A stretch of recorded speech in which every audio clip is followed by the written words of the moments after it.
Cam's here, folks. We got the knowledge, we got the personality, we got the storytelling ability, we got everything to make for a fun and informative hour of Miami football talk right here at the Voice of College Football. Lock it in, hit the like button, settle in, enjoy yourself. Consider contributing here to the Miami channel, the Miami show that we deliver with Cam each and every Wednesday. Cam, what's going on tonight? Not a whole lot. No, not a whole lot. Sorry about that. I was just looking around, but glad to be here. Good to see you guys again, consistently. I'm not sick for another week in a row. People were in my mentions talking about, like, I don't care, and I've never been here. And I'm like, look at the number, bro. Like 332. Like the vast, like 98% of those have been me with Mark here. Like, whatever. But anyways, here we are, ready to, talk about the Canes, have a good time for the next hour or so. Well, I'm going to admit on my ignorance to the newly signed linebacker through the transfer portal, one KJ Cloyd, who's coming up on a super senior year because he's listed on Football Reference as a senior in 2022 with 15 tackles, a fumble recovery, and 40 total tackles during his career in the ACC with the Cardinals. Yeah, and remember that the 2020 season does not count towards eligibility. So, there's always that. But, he's a guy who brings size and speed to the linebacker room. He reunites with Derek Nicholson, the linebackers coach, who came from Louisville down to Miami, and continues to help reshape the room of linebackers on the Miami defense. This is a thing where, for years I've been talking about the fact of, if you don't have guys of the size, that you normally want, those 6'2", 230, 6'3", 240 kind of linebackers, lean into the speed. The guys who've now, moved on elsewhere, but, like a Sam Brooks, you know what I mean? Like, hey, he's smaller and fast. Lean into that athleticism here at Miami, which is what we've already done. And they didn't do that. Did not previously. And then Mario Cristobal, he wants not only to have the speed, but also the size of player across the board that, his prototypes of, size, height, weight, all those things. And, KJ Cloyd just continues to help to reshape that room. He's a guy who, will at least know the techniques that Nicholson's trying to employ and teach, and he can help, kind of be the peer level tutor, as it were, to like propagate that out to, the rest of the players. Cause like if you have, like players coaching players, that's when you really become great. So like, coach is going to coach them, but like on the side, all right, man, hey, look, this is what's going on in this drill. This is what's going on in this rep. Like this is, whatever. Now you can step up and then do that after talking to KJ or, if you're next to him in the line, and that just kind of helps to reinforce everything. And he's a guy who maybe can come in and contribute in, spurts on base defense or on specials, does not have to be, Harold Perkins from LSU. Like, I'm not saying that this is who we got in the transfer portal, though. I mean, Harold Perkins, if you want to come down to Coral Gables, buddy, like, let's go. You know what I mean? But yeah, I just think this is a floor raiser. And, when we have had guys at linebacker particularly who, I mean, look, in for a dime, in for a dollar. We've had guys playing at linebacker who should not be playing at the University of Miami. I mean, not a competitive snap on base defense. Sorry. Like, we have multiple of those guys who have played that position over the course of the last few years. You bring in a guy like KJ Cloyd, now you can raise the floor so those ones who should not have ever seen the field don't, right? And now we're elevating over that, and now we're resetting what the baseline should or can and should be. And again, 6'3", 230 with speed to burn. Even if, Mark, detailed middling numbers, fine. But you change the size, you change the or increase the athleticism again. You bring in somebody who knows the coach, knows the system that coach is trying to employ, and can be a value add at, the depth of that position and on specials. It's a win. It's not a game-changing win. It's not Caleb Williams to USC last year. But I can't help but be excited because when you have more guys like this, then you're moving further and further from removing the guys from the field who should have never seen the field for Miami. So I'm with it. So I believe it's accurate in stating that the wide receiver position was the worst on the field on both sides of the ball last year. But over the past, let's say, post Mark Richt or partially during his tenure, Including, yeah. linebacker offensive line. Correct. Yeah. Yeah. I mean, And yeah.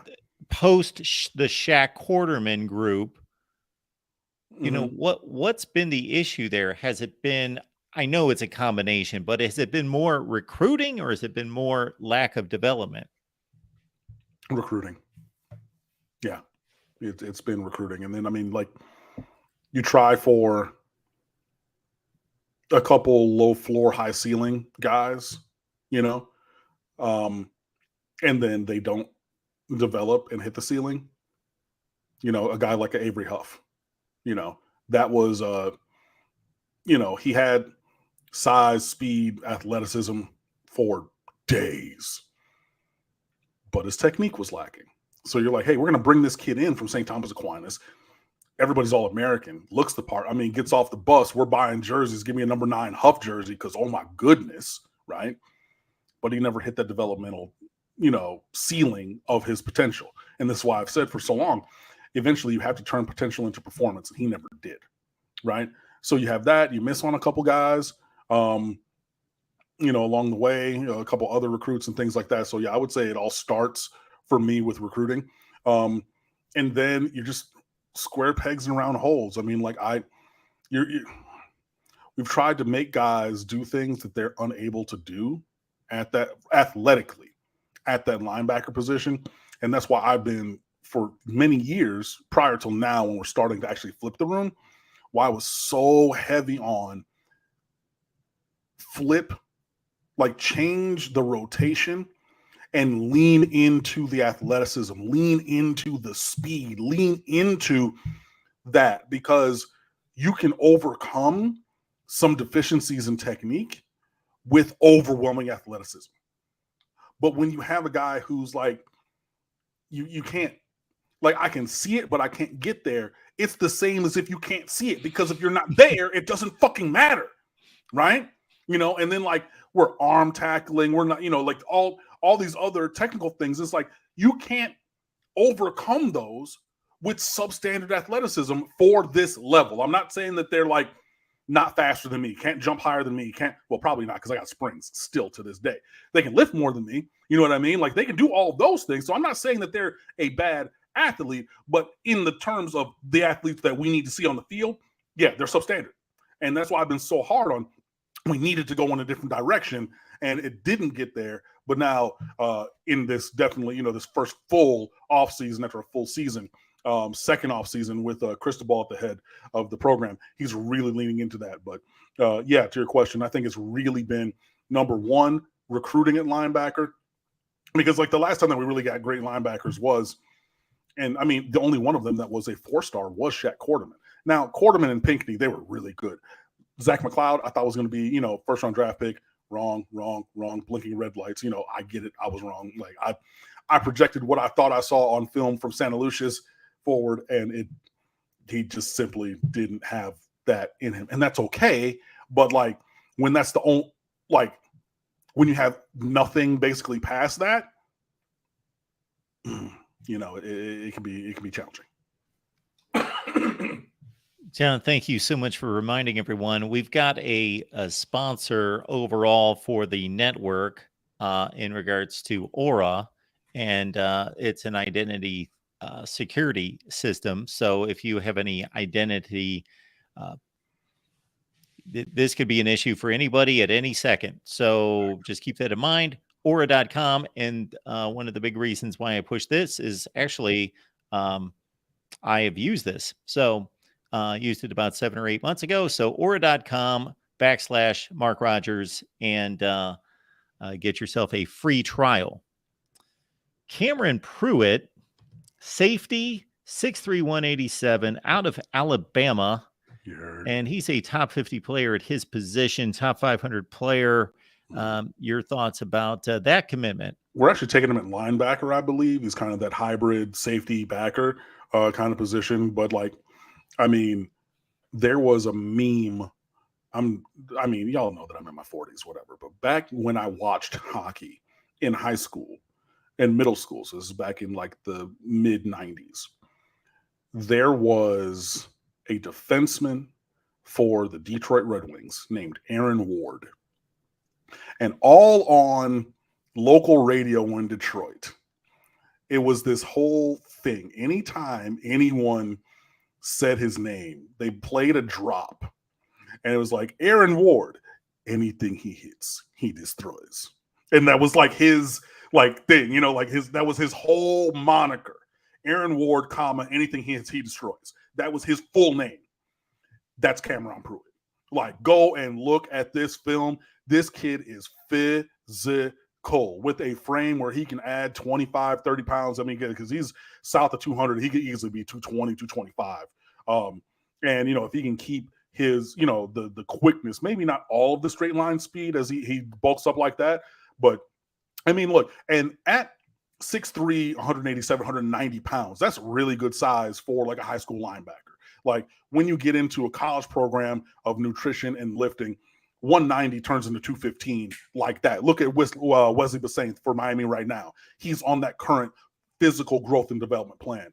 But man, this is a kid who profiles well, you know, as a player who knows how to play coverage, but at the strike point of contact with a ball carrier, it is violent in the way that you want it to be. This is a kid who, like, yeah, I believe, you know, he's going to end up as a 4-star. I know that on a couple services right now, he is a 4-star blue chip guy currently on the 247 list using the composite. He is the second highest rated recruit in this class next to Chance Robinson, the wide receiver from St. Thomas Aquinas. So, yeah, you go into Alabama, you get a guy who's being recruited by Alabama, who took a visit to the University of Florida, being recruited by the University of Georgia. Like, this is a guy who has offers from, I think at present, 6 or 7 of the top SEC schools, as well as, you know, being interested in Miami and things like that. This is, I think this is really good recruiting. I think that this is Miami continuing to trust their eyes for what they need. Because again, if we're playing him at linebacker, what did I just say? 6'3", 190 with the frame to get up in the 220s with speed and athleticism at that size. So again, you're changing the dimensions of linebacker. We're not going to have any more midgets out there little people at that position or anything like that. So you're doing that. You're changing the athleticism. And this is a guy, again, look at the film. He is violent. I retweeted it from the State of the U account. He did an interview with, I think it was Touchdown Alabama, TD Alabama recruiting website and everything. And they asked him, he said, yeah, my physicality. And then they cut it to an interstitial of a film. And it was, I mean, guys running full speed in a direction. Cameron Pruitt, boom, dead, like either going straight down or backwards. Like it's impressive. Like, yeah, his physicality, you might not think, because like, with a linebacker and you say physicality or something like that, you think somebody like Justin Flo, who's 6'3", 235 in high school. But you have Cameron Pruitt, who is hitting like that in high school at that size. I love it. And from a physics standpoint, that's difficult to do. So it's a physical game. It's a collision game. But you rarely see hits. That's why it brings people out of their seats when they see a hit that just stops somebody in their tracks or knocks them back. Yeah. Because it's rare. You can watch a lot of football and not see those types of hits. Exactly. So yeah, it's a good get. And again, you're going into the heart of SEC country. You're going into the state of Alabama for a guy who, you know, holds offers from Auburn, Alabama, Florida, and, you know, several other teams, and continuing to expand your recruiting footprint as well. So, you know, hey, maybe, you know, you continue to go other places other than South Florida and get the kind of talent that we need to have on this roster. So I'm really with it. Falconer TRX, thank you so much for being here with the super sticker contribution. Appreciate that. Everybody here, we just started the show 10 or 15 minutes ago. You can grab a friend. You can hit them up on social media. Let people out there know that we're here typically every Wednesday at 7 Eastern time with Cam to talk Miami football. We should have larger and larger crowds come in to the group as we head toward college football season. Just about, let's see, I saw 80 days the other day. So if I do the math, we're looking at about 11 weeks. Yeah, just over. So we are coming up on that strange Miami week 1 and week 2 on a Friday, then a Thursday. Yeah. Is it Friday, Thursday? Isn't it Friday, then Thursday? No, isn't the Oh, is it A&M Buffoon? game? No, the A&M game is on Saturday, I swear. Isn't it? Oh, I must be. They're playing A&M game 2. Why did I think that there was a Yeah. Friday, Thursday? Okay, it's No, just it's a Friday. It's Friday and Thursday, just not consecutively. Okay, It Bethune is Cookman's game 3. Okay, right. Yeah. So it's all Friday, right. Saturday, Thursday, Saturday. Got it. Yeah. I just wanted to be sure about that. Yeah. So I mean, that is forthcoming and everything. You have the Battle of Miami to start the season, and then you're going to get your non-conference quote unquote measuring stick ish. And again, who knows how that's going to go, because last year we thought that was a measuring stick of towards being 9-3, 10-2 against a very talented team, and that was a measuring stick for two teams that had lots of talent and missed bowl games. So yeah, Falconer TRX, welcome back. Sean Taylor was a smaller guy that hit big. He wasn't small, kind of ish, but he was like 6'3.5", 215. So I mean, he wasn't the biggest safety ever, but like he did take dudes that were larger than wide receivers. Well, not really wide receivers, but tight ends that were larger than him, and crumple them really, really easily. So yeah, but I mean, obviously from a scale, like size of player standpoint, is that comparison being made. I am not saying that Cameron Pruitt is analogous to Sean Taylor. Like I would not. I will say some outlandish things. I will give, exaggeration for comedic effect, but you're not going to catch me on here saying that. No.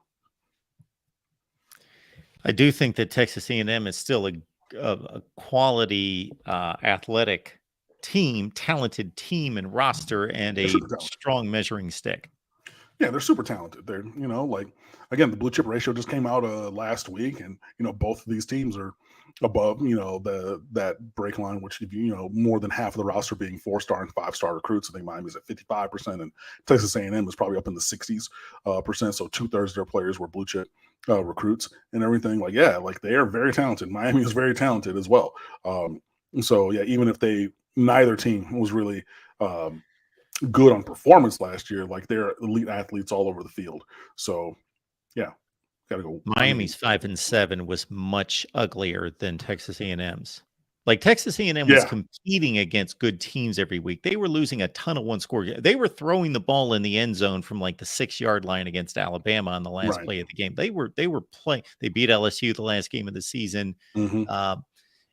So put the schedule together with the scores with Miami, Middle Tennessee, and some others. Duke, Florida State. I left Duke out of that analogy just because they were actually a pretty good team last year. Yeah, but we turned the ball over 8 million times. So regardless of that, to your point of it looking bad, they were a decent team, but they were also aided by the fact that we gave them the ball so many times that literally Miami Sports Information couldn't confirm if that was the most ever. What are we talking about? That level of deficient performance. It was my point. And deficiency on offense to the tune of less than 100 yards of total offense for the first time since the mid 60s against Clemson. That was not fun at all. Is that the ugliest season you've had to endure? Again, I know there was a 5-7 at some point. There was just one other 5-7 season here in the last 20 years, right?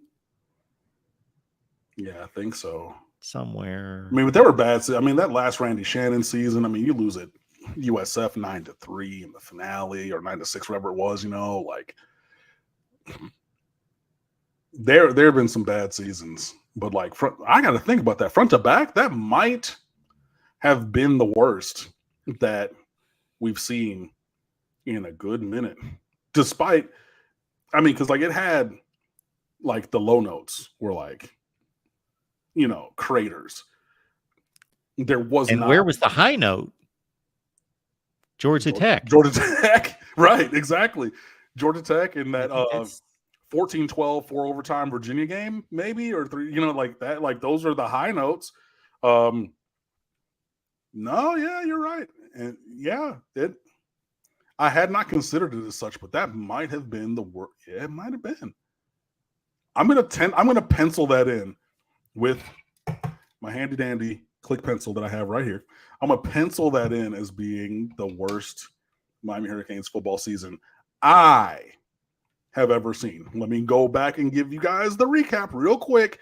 Grew up in Michigan, was a Michigan fan until I enrolled at Miami in 2000. So like that is the barrier for my personal experience watching Miami Hurricanes football. So there might be some of you guys who have, you're a Cane lifer from when you were a kid. Maybe, you're an older alum and you've seen from before. Hey, I'm not going to say that you're wrong. Me, myself, personally, 2000 till now. That's my window as a fan and alum of the University of Miami. So I just want to put that out there before people come at me and say, well, 1973, nah. But knowing the history as well as you do, and as well as I do, pre-2000, you would have to go back to the mid to late 70s because you just automatically bypass the 80s. There's just Absolutely. no way.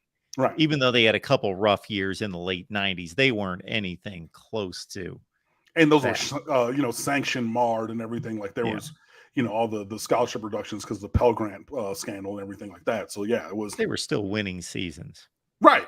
Exactly. Even at that scale and everything. But yeah, you would have to go. Yeah. A ways back. It's going to lead me down a path of Howard Schnellenberger, but we can do that some other time just because I can't imagine as a Miami guy, and you did a tremendous job when he passed away, of course, with a soliloquy on his historic career. But just, man, I can't imagine as a Miami alum and fan that you are, and many of the people in the chat, how much it just irks me. And I've got no stake in the game that he's not eligible for the Hall of Fame. It's just unbelievable. Every year that the nominations and the semifinalists and finalist list for the College Football Hall of Fame comes up, and Howard Schnellenberger is not on there because he's ineligible because his career winning percentage was under 600, is just the most asinine bullshit. Just like, This is how I phrased it the other day, Cam. I phrased it: when you're raising kids, rules are a good thing when you're raising children. When you're doing something like that, guidelines. I understand guidelines. Right. Like, Louisville, Miami, context, and FAU. Yeah. Like either started or elevated those programs. Like the University of Miami is we have 5 national championships and the legacy program that we are because of Howard Schnellenberger. FAU did not have football. Louisville elevated because of and with Howard Schnellenberger. I know Louisville people say, well, there was more than just him. Yeah, it was more than just him. At Miami, it was more than just, anything that you see ever following from here at FAU is because of this man. You know what I mean? And just like it just anyways, we digress. Falcon or TRX, you'll give Sean Taylor. What about Rohan Marley? Yeah, somebody like a Rohan Marley who's, he's a little bit smaller because he's only 5'9", 5'10", but him, a Sean Spence, is a smaller linebacker, with very physical play. Yeah, a lot of those guys, you can look at in the history of Miami Hurricanes football. And even if you go to other positions, like a dude like Brandon Merriweather at safety was 5'11", 163 pounds, and he hit that tight end in that Louisville game coming across the middle so god darn hard. Woo, boy. Man, you see the smile on my face just even thinking about that. But yeah. Okay, we're not going to take this in this direction, but I do love these kind of comments and debates. Okay. Eli, man, this is, you're going just... It's a different Hall of Fame oranges. With a different that's not even right. We're 2 different Hall of Fames and coaches and players. Right. Speaking of players, a lot of prospects on the field to be displayed and work out in front of coaches and be coached and drilled and to show their worth. What have you picked up from recent camp visits? And there's a lot of guys going down for camp, and I think that, as has been the case in previous years, you're really going to see the open camp visits, offers, and things play out for future years. It's very infrequent that it's like, a, a big time caliber recruit just gets dropped off from Mars, shows up at Coral Gables for a camp on a Thursday, and all of a sudden is like, a premium target, all these kind of things. You just, because he just vaporized and just showed up somewhere. Like, that rarely happens. But you'll see, a lot of these guys, they will get evaluated, obviously. Some of them will get brought back for visits down the line. Some guys can work their way onto the roster. I'm going to keep it short and sweet, but y'all already know my former student personally, Brian Balaam. Brian, because his brother was Brandon. Yeah, Brian Balaam plays safety at Miami now. Went to Miramar, wanted to go to Miami. We talked about it when he was in my study hall my last year at Miramar some years ago. He went down for camp visits and everything, and he was, around, and finally got brought back and everything, and earned the offer that he wanted and ended up going there. It was not like he was not everybody's All-American from the start and everything, but he's still on the roster. He's going to the school of his dreams, and he's even gotten to play. And those things can happen. But I think that more so it's going to be a lot of the guys you're going to be looking at for future years. But, last weekend's official visits, by all accounts, were very incredibly impactful, pretty much across the board. You're hearing, national guys saying, what's his name? Which one? Dylan Stewart from DC. A lot of people are saying, that Miami are the leader there. Jared Gibson, a top tier running back recruit, has openly said in a couple interviews that I've seen since last weekend that, his recruitment is now very closely contested. When prior to the weekend, pretty much everybody was pointing to him going to Texas pretty clearly over anybody else. Including Miami. So, there's ground that's made up there. And I think that Miami really went all out, especially with the Hall of D-line talent that was on campus last weekend. And are going to continue to do that, this weekend with a different group, obviously. But, you're going to see, and I mean, like, Cam Pruitt committed during last weekend's official visits. He was there. It's interesting. I read a piece by Andrew Forelli, guy I've known for a long time since he was in high school, but he's at Life Wallet Sports now. And he wrote a piece about, the fact that there's fewer players committing on official visits than previously. And if you remember, like, in years past, I would always put up the visit previews and, just working on another couple projects. So I haven't been doing that right now. But at the end, I would always, have the over under, at, 0.5 commits, we're going over at 1, way over at 2, or under at 0, and like a lot of those times can be, okay, cool, we're going to have that. And then, come Sunday night or Monday morning, welcome to the U, welcome to the U, welcome to you, they're popping and everything. But, as these kids have developed their knowledge of the recruiting process, and as things have changed, especially in terms of NIL compensation and the fact that you can take as many visits as you want, not just the 5, players are slowing their timeline. So they'll go and the visits will be impactful, but they won't necessarily be, okay, I'm committing in the room. Funnily enough, that was different for Chauncey Bowens, the running back who flipped from Florida to Georgia, and after having been committed there, and then subsequently said in an interview that he knew for months that he was going to go to Georgia, although only a month and a half is when he, I believe, committed to Florida. But hey, not my monkey, not my circus. So anyway, but Miami is going to have another very packed weekend of visits this upcoming weekend, and hopefully they'll be able to make some more strides forward. I took the Eli Manning comment of 150 and 150 as TD to pick ratio, right? That's what that means, 150-150. He put in 150, 150. That's what I Right. would believe that would. You're only Yeah. off by 122, meaning that he's got 122 more TDs than picks. So that's Yeah. slightly off. Okay. Okay. Well, that's fine. Well, let's see if Miami can pick up some recruits this weekend. And let's go down the list. So we had 15, 14 last weekend. And we have 7 on the books for this weekend. Starting at the top, your number 1 defensive tackle in the country. Number 3 defensive tackle in the country, Justin Scott from St. Ignatius in Chicago. Everybody's All-American, 6'4", 310. He's a guy who's been to Miami on at least 2 prior occasions for unofficial visits, now coming for an official. So even if he does not come to Miami, I do believe that the game is afoot. This is a guy where, Notre Dame is in there, like George is in there, but they just got another 4-star defensive tackle to commit there today. That will not stop Georgia from recruiting another 4 or 5-star on top of that at all. I'm not trying to say that they're out. I'm just saying. So you have all of that. But yeah, he's a guy that Miami's been very strongly after. So he'll be down. Kevin Riley, again, going back to Alabama, Tuscaloosa County. Running back, 5'11", 190. He's a top 10 player at his position nationally.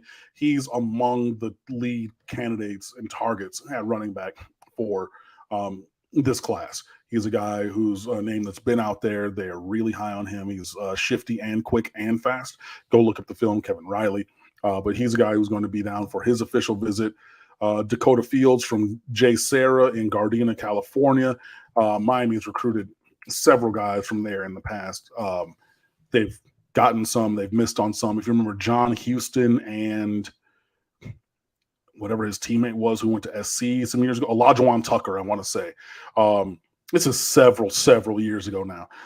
But they both went to J. Sarah and were Miami recruits until the bitter end with under Al Golden, I want to say, or the first class with Mark Richt, one of those two. So in that time, but past them, there have been other guys who have both come to Miami and been recruited to Miami and chosen to go elsewhere from J. Sarah, a powerhouse program, 6'2", 180-pound cornerback who was committed to SC.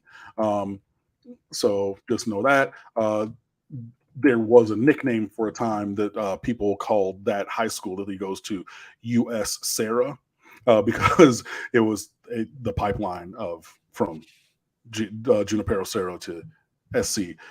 So that is a formidable opponent to recruit against there. Jericho Johnson, the 6'4", 300-pound defensive tackle, top 125 player in the country from Fairfield, California, will be coming out for an official visit. This is a guy who I believe has been for at least one unofficial previously. So this is when his name got kind of bandied about a little bit.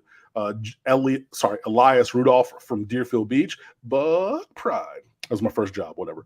But he is a 6'4", 205 defensive end, quick, twitchy, bendy. He's around the same size as Jason Pierre-Paul was in high school at Deerfield before he went to JUCO, before he went to USF. So I'm not saying he's going to have the exact same, career path or physical growth development, but I just remember Jason Pierre-Paul was about 6'4", 215. And just walking through the hallways, you could see athleticism just oozing out of every pore of his body. Like, even then the coaches, we would hang out, we'd go out drinking after work on a Friday or something. And like, who's your, and they're like, JPP. Like, it's not even close. I'm like, really? If this kid gets his head on straight, he's playing on Sundays, coach, I'm trying to tell you. I mean, like, they were adamant about that from his let me see, I was there for 2.5 years. I think it was the sophomore, I think it was a sophomore year, my first full year teaching there, that they were like, yeah, like that. Yeah, this kid is going to be playing on Sundays if he gets it together. And I once told the story of him coming to my classroom to tune his brother up for being a nuisance in my class, which was hilarious. It was funny to me, but these two big dudes, and I just said, hey, whatever you do, you take it out into the hallway, because if I see it, like if I see something, I got to say something. So if you lay a hand on him, and he took his brother out because he was in my piano class, long story short, being a little jerk. And Jason took his younger brother, Herbie, out the hallway. Something happened. Herbie came back, and I never had an issue with him again. True story. Swear to God. Jaden Jackson from IMG, another defensive tackle, 6'2", 300, another 4-star. So another blue chip is going to be down. And again, we had a bunch of IMG guys down last week. So he's another guy that we are bringing in. And then the latest addition, just today, newly rated from Germany, Moritz Schmorwanze. He goes by Schmo, the first 5 letters of his last name. He is a 6'4.5", 280-pound offensive lineman from Germany. He's moved over to America, I believe. He's at the North Cross School in Roanoke, Virginia. So he's a guy who's gotten a couple Power 5 offers. I believe he's a guy who worked out at Miami and then got an offer to come down for an official visit and everything. So, there have been a couple of guys from, across the pond to make their way over. Bjorn Werner, because W's are V's in German, went to FSU. There was another kid who was a big offensive lineman who just committed to Florida, who's German American. His dad, I believe, was at the Ramstein Air Base, and so did that. So he's committed. And then Moritz Schmovanzer will be down for a visit this weekend as well. He will be. I have not watched film on him. I was doing some other things today.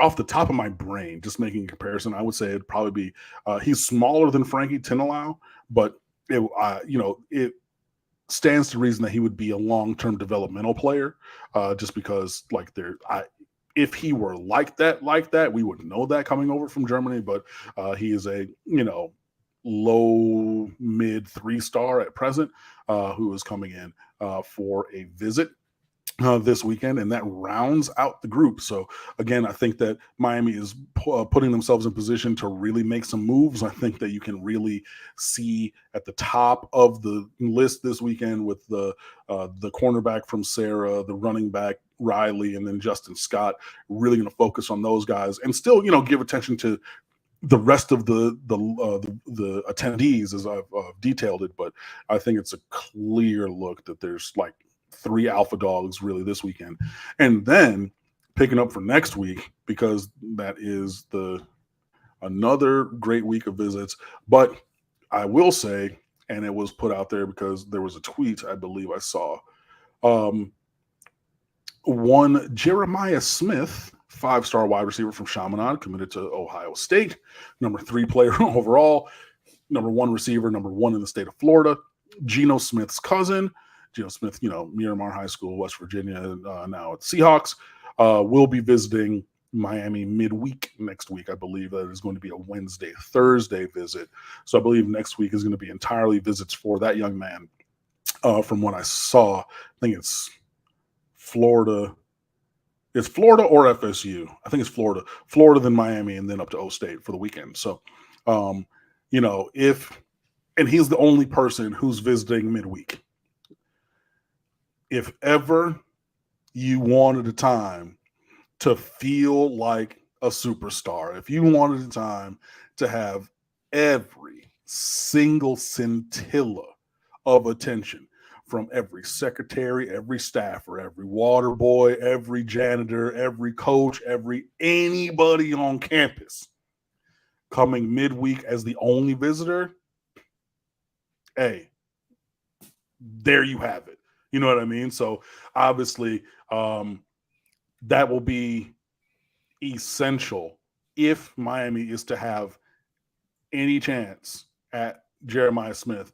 I think that visit has to be like a 27 out of 10. I mean, they just have to, it has to be a legendary visit. It has to be a visit such if anybody listening to this, you're thinking of think of the best time out with your friends you've ever had. I mean, ever in your life. For me, it was a New Year's Eve to New Year's Day on South Beach. My buddy Bacardi Joe worked at Bacardi. We got these tickets that were $25,000 a pop for free. We're at we're in the club. I'm standing next to John Legend. We get into this VIP. It was 8 of us, and it was beyond.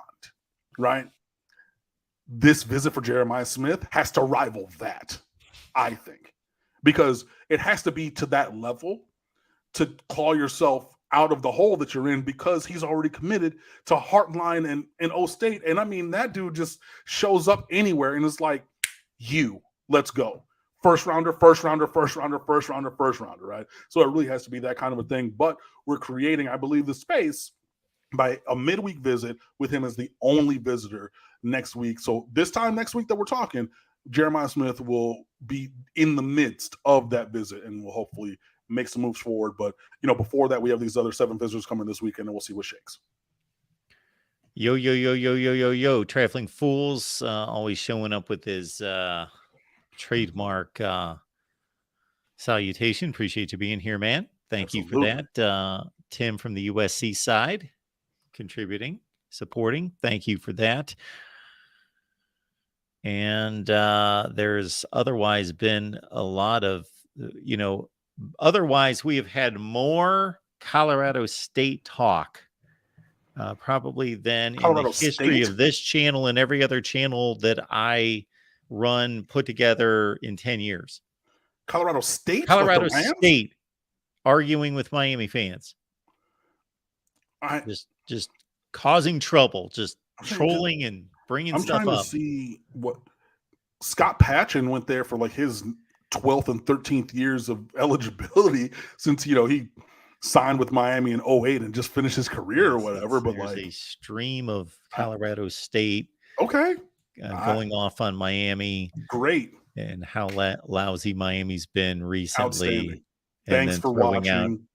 Thanks for being here. We live where you vacation. So if you need some recommendations or something, keep hit us up or something. We got a couple travel guides to South Florida if you want to visit. Thanks so much for being here. That's about all I got for Colorado State anything. Now, I've got a little bit more backstory to this because this is Christopher Foote, and he joins us on a lot of other shows, but I've just never seen him quite in this mood where he's, just talking trash to this degree. So I don't know what's gotten him riled up, but checking in is the wholesome one. Yo, look at Stranger. Hope all is going well, sir. Thank you for being here. Mark and Cam, miss both of you all. Continue to have great shows. And Cam, keep repping the U on Mark Rogers for us. Yeah, man. Appreciate it. Good to see you. Hope your brothers are doing well. Tell them I say what's up. Okay. This is a super chat attached. And not just a super chat from a long-standing, of course, the guy that practically sponsors these shows, Falconer TRX. Cam, can you sing us a few bars to the... No, to rep Flag Day, since today is Flag Day. Oh, June 14th. Yes, it is. It is also my Uncle Raymond's 65th birthday. So I was already in the group chat wishing him salutations and peace and blessings today. So, yeah, I always just think of him for that.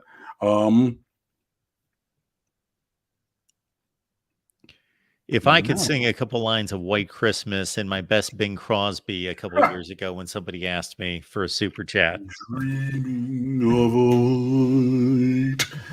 Yeah, I used to do that every other year for the winter concerts when I was teachering and whatnot. But I would make you mad and sing.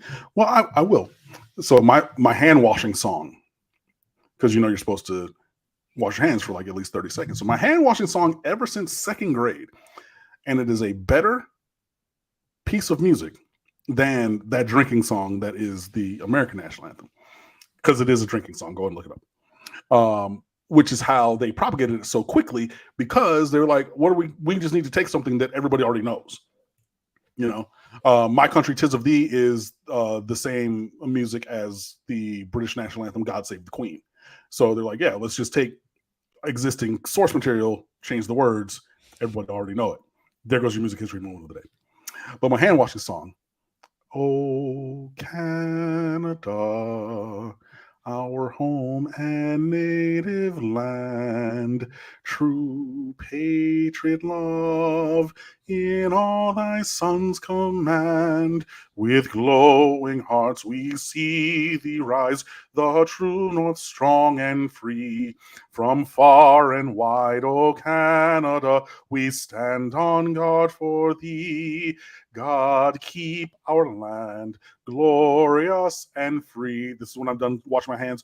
Oh, Canada, we stand on guard for thee. And then it ends. And we always sang that, or at least in my house, and we watched it because in Detroit, you can get the Canadian Broadcasting Channel over the air. And Hockey Night in Canada on Fridays and Saturdays, they would always play that, obviously, first of the anthems. And that's when I heard it. I was like, that is a better song than Happy Birthday or whatever. So since second grade, anytime I had to do the hand washing song, so that I was washing my hands for a record amount of time, was Oh Canada.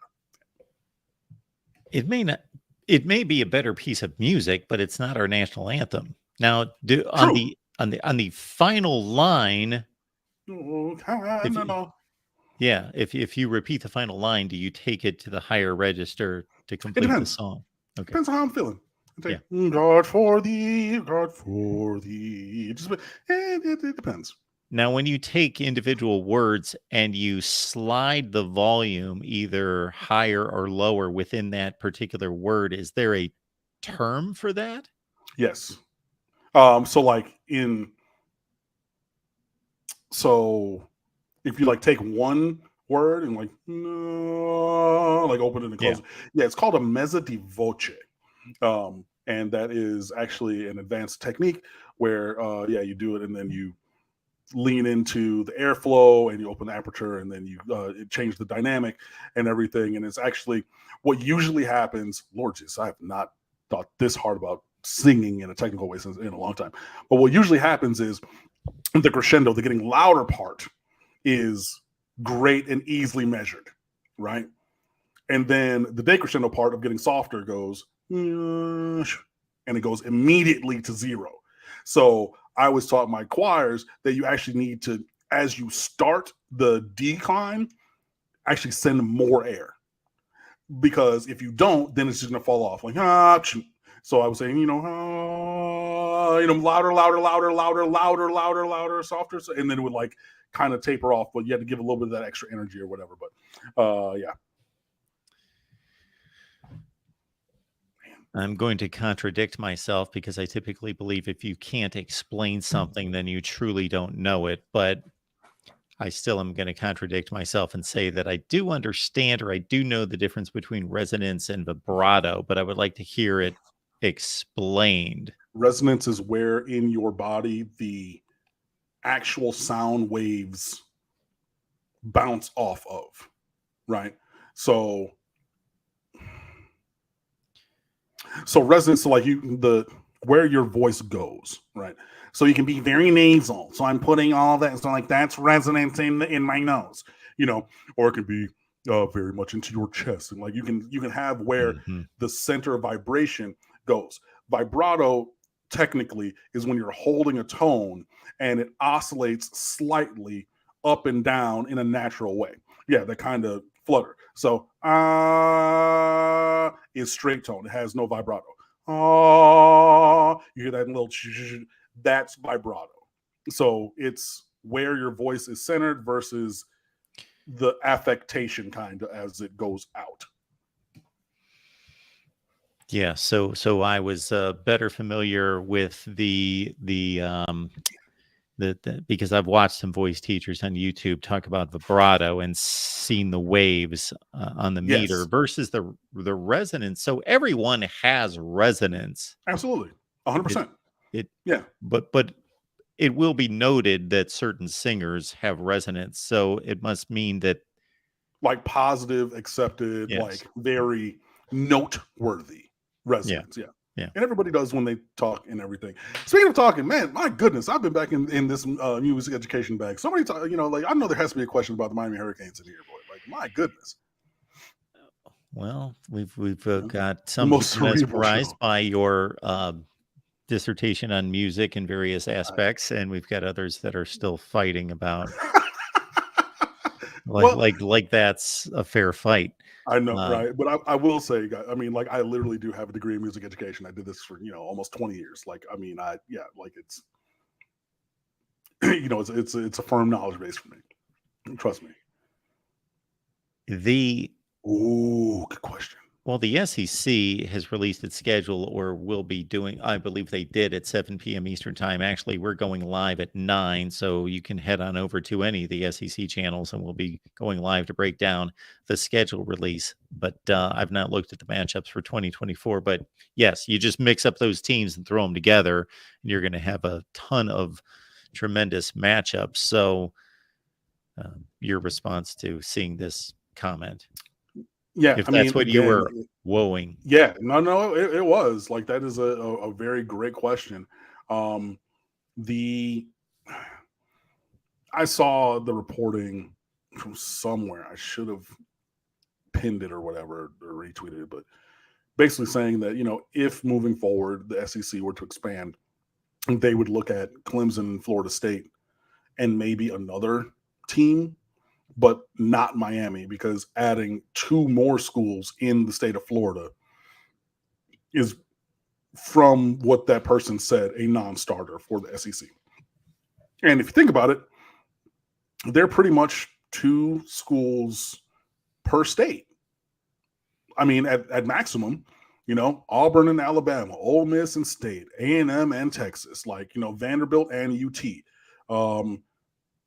That said, Florida is one of the few states that legitimately does have more than 2 I, football powers. I agree.